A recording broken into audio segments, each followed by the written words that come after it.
किसी समय समुद्र किनारे एक राजा का राज्य था जिसके दो बच्चे थे, जय और दिया। राजा रानी अपने बच्चों से बहुत प्यार करते थे, मगर भगवान के सामने किसी की नहीं चलती। जय अभी 9 साल का था और दिया 7 साल की। रानी की मृत्यु हो गई।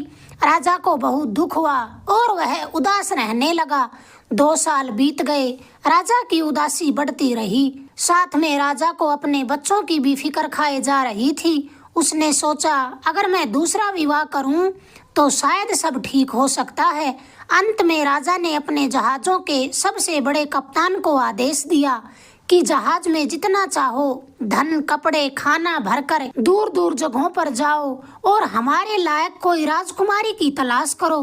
राजा का आदेश सुनते ही कप्तान ने अपनी तैयारी शुरू कर दी। जहाज पर कीमती चीजें लादी गई और वे राजकुमारी की तलाश में निकल पड़े। जहाज जैसे ही समुद्र के बीच पहुंचा तो अचानक आकाश में काली घटाएं छा गई। समुद्र में लहरें उठने लगी। जहाज भी लहरों में कागज की कश्ती की तरह हिलने डुलने लगा, यहाँ तक कि जहाज के चप्पू टूट गए। अब वह हवाओं के सहारे चल रहा था। अब हवा जिधर ले जा रही थी, जहाज उधर ही जा रहा था। अंत में जहाज समुद्र के किनारे जा पहुंचा। लंगर डाले गए। कप्तान दूर दूर तक घूमा, मगर आदमी तो दूर, आदमी के निशान तक उसे नजर न आए। फिर उसे एक छोटी सी कुटिया नजर आई। उसने कुटिया के पास जाकर आवाज लगाई तो अंदर से एक बुढ़िया निकलकर बाहर आई। कहने लगी, मैं अंधी हूँ, बताओ तुम कौन हो और यहाँ क्यों आए हो? कप्तान ने बताया कि तूफान ने हमें इधर धकेल दिया है। मैं अपने राजा के विवाह के लिए किसी राजकुमारी की खोज में निकला हूँ और यहाँ भी वह इसी मतलब से आया है। बुढ़िया ने कहा, तुम्हें यहाँ कोई नहीं मिलेगा। कप्तान ने कहा, मेरे जहाज में तूफान के कारण कई जगह से टूट फूट हो गई है और ऊपर से तूफान के आने के भी आसार हैं। अगर आप इजाजत दो तो क्या मैं आज रात आपकी कुटिया में रह सकता हूँ? बुढ़िया ने कहा, कुटिया में इतनी जगह नहीं है, मगर एक रात की बात है, तुम रह सकते हो। जैसे ही कप्तान कुटिया में दाखिल हुआ, वह हैरान हो गया। बाहर से नजर आने वाली यह झोपड़ी अंदर से महल थी। कप्तान ने बुढ़िया से पूछा, क्यों अम्मा, ऐसे वीराने में तुम यहाँ अकेले क्यों रहती हो? बुढ़िया ने जवाब दिया, मेरी एक बेटी है जिसका नाम अजरा है। कप्तान ने कहा, तो अपनी बेटी को यहाँ बुलाइए, मैं भी उसे देखना चाहता हूँ। पहले तो बुढ़िया ने बहाने किए, मगर फिर अपनी बेटी को बुला ही लिया। अजरा आई। लंबी तुरंगी नाजुक सी खूबसूरत लड़की थी। अजरा को देखते ही कप्तान ने सोचा, इससे अच्छी लड़की राजा के लिए और क्या हो सकती है।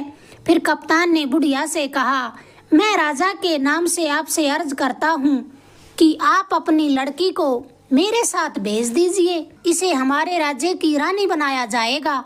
बुढ़िया ने कहा, नहीं, यह गरीब की बेटी है, यह महलों में नहीं रह सकेगी। बुढ़िया मना करती रही, मगर कप्तान उससे अर्ज करता रहा। फिर बुढ़िया इस शर्त पर अपनी बेटी को भेजने के लिए राजी हुई कि यदि राजा इसे रानी नहीं बना पाया तो वह कप्तान की जिम्मेदारी होगी कि उसे ठीक ठाक वापस पहुंचा दिया जाए। कप्तान इस बात पर राजी हो गया। अगली सुबह कप्तान बुढ़िया और उसकी बेटी को लेकर समुद्र किनारे पहुंचा। रात भर में उसके आदमियों ने जहाज की मरम्मत कर ली थी। तूफान भी गुजर चुका था। अब वे जाने के लिए तैयार थे। कप्तान ने बुढ़िया को अलविदा कहा और अपने राज्य की ओर चल पड़ा। बुढ़िया ने चलते चलते अपनी बेटी से कहा, देखो बेटी, वह बड़ा पत्थर भेजना ना भूलना, वरना तुम सोच लेना। कप्तान तो कुछ नहीं समझ सका, मगर अजरा सब कुछ समझ गई। ठीक ठाक जहाज अपने राज्य की ओर पहुंच गया। राजा ने अजरा को देखा तो देखता ही रह गया। वह हर तरह से रानी बनने लायक थी। उसके बाद राजा ने धूमधाम से अजरा से विवाह कर लिया। अजरा भी अच्छी रानी साबित हुई। वह जय और दिया से बड़ा प्रेम करती, उन्हें किसी तरह की कमी न होने देती। राजा भी अजरा से विवाह करके पूरी तरह से संतुष्ट था। फिर एक दिन राजा को अचानक दूसरे राज्य में किसी काम के लिए जाना पड़ गया। जाने की तैयारी शुरू हुई। जाने से पहले राजा ने अजरा से कहा, देखो अजरा, मेरी गैर हाजिरी में मेरे बच्चों का ध्यान इसी तरह रखना। वैसे तो मुझे तुम पर पूरा भरोसा है, मगर फिर भी मैं तुम्हें याद दिला रहा हूँ। इतना कहकर राजा अपनी मुहिम पर चला गया। अजरा बच्चों की देखभाल करती और उनकी हर इच्छा का पालन करती। जब कभी बाहर घूमने निकलती तो बच्चों को भी साथ ले जाती। एक दिन आसमान साफ था, ठंडी हवाएं चल रही थी। अजरा दोनों बच्चों को लेकर समुद्र किनारे घूमने चल पड़ी। वहां जाकर बच्चे बहुत खुश हुए। वे दोनों समुद्र किनारे सीपियां बटोरने लगे। अजरा ने कहा, लाओ, इन सीपियों से मैं तुम्हारे लिए ताज बना देती हूँ। उसने सीपियां गोंद कर ताज तैयार कर दिए और बच्चों के सिर पर रख दिए। बच्चे बड़े खुश हुए। फिर अजरा ने कहा, देखो वो सामने जो पत्थर है, तुम उस पर खड़े हो जाओ। मैं तुम्हारी सुंदर सुंदर तस्वीर बनाऊंगी।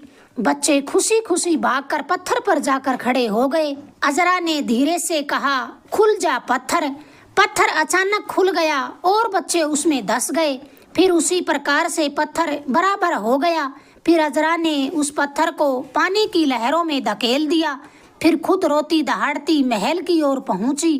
कहने लगी, बच्चे कहीं गायब हो गए। राजा के कर्मचारी हर तरफ दौड़ पड़े, कोना कोना छान मारा, मगर बच्चों का कहीं पता न चला। आखिर सब थक हार कर बैठ गए। असल में यह पत्थर जादू का पत्थर था। अंदर से खोखला और ऊपर से सफेद था। वह पत्थर पानी में अरसे तक तैरता रहा। फिर अचानक एक दिन वह पत्थर एक जगह पर रुक गया। जय ने अपनी बहन से कहा, लगता है यह पत्थर रुक गया है, अब क्या किया जाए। दिया कहने लगी, भैया तुम भी वही बात कहो जो मौसी ने कहा था, शायद पत्थर खुल जाए। फिर जय ने कहा, खुल जा पत्थर, और पत्थर खुल गया। दोनों बच्चे जल्दी से निकलकर गीली रेत पर आ गए। उन्होंने चारों ओर देखा, मगर दूर दूर तक कोई बस्ती या जीव नजर न आया। आखिर में जय ने कहा, बहन तुम यहाँ आग जलाओ, मैं कुछ खाने का इंतजाम करता हूँ। इतना कहकर जय तो जंगल की ओर चल पड़ा। दिया ने कुछ लकड़ियाँ इकट्ठी की। थोड़ी ही देर में जय 2 पाख्ताएं मार लाया। दिया ने कहा, भैया अब आग कैसे जलाएंगे। जय ने कहा, तुम रुको, इसका भी कुछ इंतजाम करता हूँ। इतना कहकर जय वहाँ से चल पड़ा। बहुत चलने पर उसे फिर वही कुटिया दिखाई दी। उसका दरवाजा खुला था। अंदर से कीमती साजो सामान नजर आ रहा था। सामने एक तरफ आग जल रही थी। बुढ़िया आग के अंगारे चुन रही थी। 1-2 अंगारे उसकी बर्तन में जा रहे थे, बाकी इधर उधर फर्श पर बिखर रहे थे। जय ने सोचा, शायद यह बुढ़िया अंधी है, वरना अंगारे यूं फर्श पर न बिखरते। फिलहाल उसे तो अपनी जरूरत पूरी करनी थी। वह चुपके से अंगारों के पास गया और पास रखे एक टीन के डब्बे में अंगारे भरने लगा। अंगारे भरकर वह चुपके से चला गया। बहन के पास आकर आग जलाई और दोनों पाख्ताएं भूनी। दोनों के पेट में कुछ गया तो उन्हें नींद आने लगी। दिन भर जय शिकार की तलाश में मारा मारा फिर रहा था। उसने अपनी बहन से कहा, बहन तुम सूखे झाड़ इकट्ठे करके आग जला लो ताकि जंगली जानवरों से बचा जा सके। मुझे नींद आ रही है। सुबह दोनों उठे तो आग पूरी तरह से बुझ चुकी थी। अगले दिन भी उन्हें आग की जरूरत पड़ी। इसी तरह जय रोज बुढ़िया की कुटिया में जाता और आग चुरा लाता। इस तरह कई दिन बीत गए। दोनों बच्चों ने भी एक छोटी सी झोपड़ी बना ली थी। कभी मछली पकड़ लाते, कभी जय परिंदे मार लाता। एक दिन दिया ने कहा, भैया आज मैं भी तुम्हारे साथ आग लेने चलूंगी। जय ने उसे मना किया कि तुम बुढ़िया की शक्ल देखकर शायद हंस पड़ोगी और हम मारे जाएंगे। दिया कहने लगी, भैया मैं अपनी हंसी पर काबू रखूंगी। दिया ने न हंसने का वादा किया तो भाई उसे साथ ले जाने को राजी हो गया। दोनों बहन भाई बुढ़िया की कुटिया में पहुँचे। दरवाजे से अंदर झांका तो बुढ़िया फूंक मारकर आग जला रही थी, मगर राख का बादल उसी के मुंह पर आ पड़ता। इसे देखकर दिया अपनी हंसी न रोक सकी और वह खिलखिलाकर हंस पड़ी। उसकी आवाज सुनकर बुढ़िया ने सोचा, अच्छा आखिर बच्चे यहाँ तक पहुँच ही गए। फिर वह तेजी से बच्चों की ओर लपकी। उसने एक हाथ से दोनों बच्चों को पकड़ लिया। बुढ़िया की गिरफ्त इतनी मजबूत थी कि वे अपने आप को छुड़ा न सके। उसने दोनों बच्चों को खंभों से बांध दिया। रात के समय दूध में रोटी चूर कर उन्हें खाने को दी। रात में जय ने सोचा, कुछ तो करना ही होगा, वरना यह बुढ़िया हमें आजाद न करेगी। अगले दिन जय ने रस्से को अपने दांतों से धीरे धीरे काटना शुरू किया और शाम होते होते दाहिना हाथ भी आजाद कर लिया। अब उसने अपनी जेब से एक चाकू निकाला और धीरे धीरे रस्से काट डाले। आजाद होकर दोनों बहन भाई बाहर आ गए।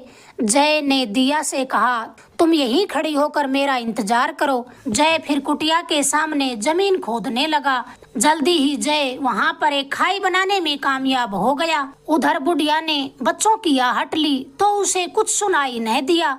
उसे बड़ा गुस्सा आया। वह बाहर आई तो दिया को फिर हंसी आ गई। बुढ़िया को कुछ दिखाई तो दिया नहीं, मगर गुस्से में भरकर आवाज की तरफ लपकी। जैसे ही उसने 2-4 कदम बढ़ाए वह उस खाई में जा पड़ी। सर के बल पड़ी तो उसकी गर्दन की हड्डियां टूट गई और वहीं ढेर हो गई। दोनों बहन भाइयों की जान में जान आई।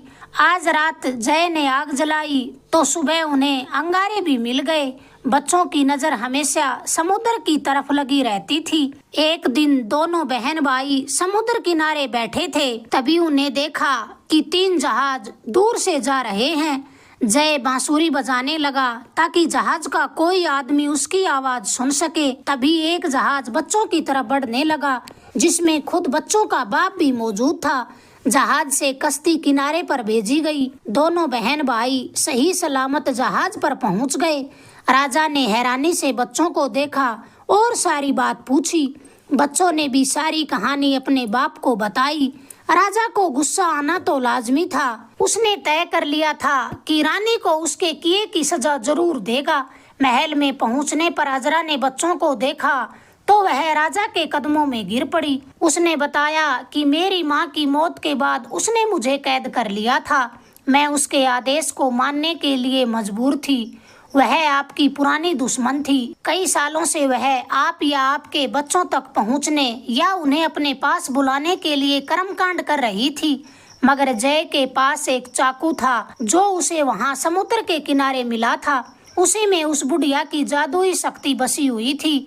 अगर वह चाकू जय के पास न होता तो ये दोनों कभी वापिस न आते।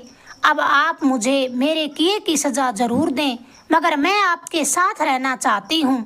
बच्चों ने भी हाथ जोड़कर अपनी मौसी को बचा लिया। अब उनकी आगे की जिंदगी खुशी से गुजरने लगी। जय और दिया भी अपनी मौसी को माँ कहकर पुकारने लगे। अगर आपको ये कहानी पसंद आई, प्लीज चैनल को लाइक करें, शेयर करें, सब्सक्राइब करें। धन्यवाद दोस्तों।